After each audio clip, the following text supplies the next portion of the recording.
Dito nakilala ko ang mangingisdang si Mang Romulo. At ng araw na iyon, sinuwerteng nakahuli si Mang Romulo ng matamisan. Ay, laki oh. Saan mo nakuha yan? Ito na buwan mo ulit dito Laki sa nga dagat. na. Ito yung sample ng isa sa mga nahuli, no? Mga ilang kilo to, kuya? Tansya mo. Sa mga 6 kilo, so mas malaki pa ito.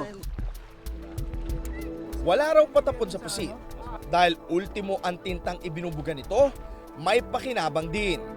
Yan, so ito tinatanggal niya na yung tinta kasi yung isang buong ganito, 250 pesos. So pera pa rin, di ba? Para siya nasa loob ng supot eh.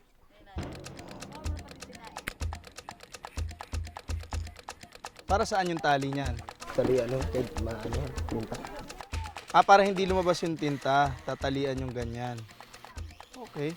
Saan ginagamit yan, yung tinta? Bakit binibenta? Pampain sa tambakol. Tambakol. Pampaing din yan.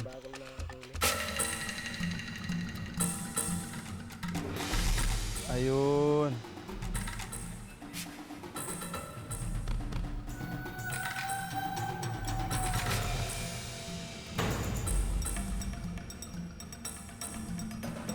Nakuha natin sa Giant Squid, ito yung tinta. So pag napupuno nila ito, nabibenta nila to ng 250 isang bote na ginagamit din pampaing ng mga iba pang mangingisda.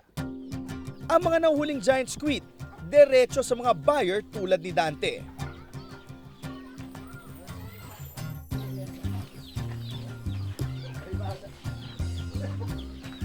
Ayos ba? Ano bang unang rule para balatan yan? Ano bang dapat gawin? Tatanggalin yung ulo. Paano matatanggalin yung ulo? ikutin lang. Oo. Tanggal na siya. Tanggal lang. Okay. Oh.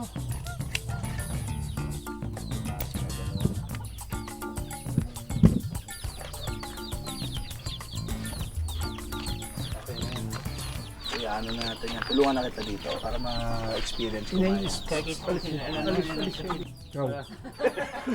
Huwag ganyan!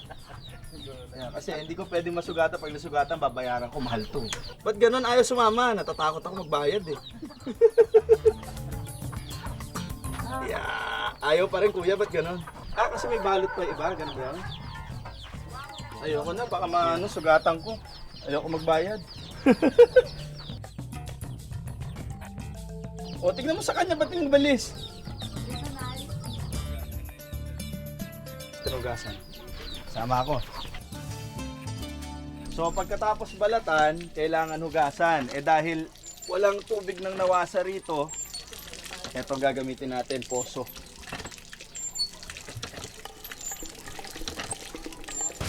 Pagkatapos, muling titimbangin ang matamisan para magkapresyohan na.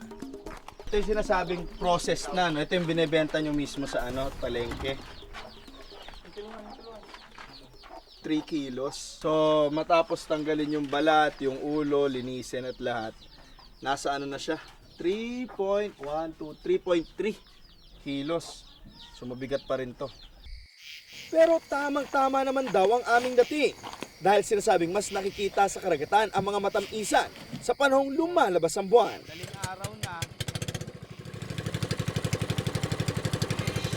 Sa paglaot namin, ipinakita rin sa akin ni Mang Romulo ang iba niyang mga gamit sa panguhuli ng matamisan. Yang ilaw, para saan yan, Tay? Kung malayong pusit, tingnan nila ang sika. Naglalagay rin sila ng mga floaters na may bandera na siya namang magsisilbing marker ng kanilang mga pain. Habang naghihintay at nagkikwentuhan kami ni Mang Romulo, makalipas na ng 2 oras sa dagat. Tay, yung flag gumagalaw na. Baka makawala, sayang yan.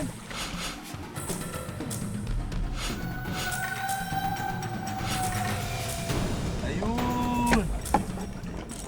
Ang aming huli, parang matabang sanggol sa bigat. At ang haba, mukhang malaki sa unang matamisa na meron si Dante. Pare, madulas. So ito yung nahuli natin ngayong madaling araw. Malaki to eh. Panalo tong pampulutan.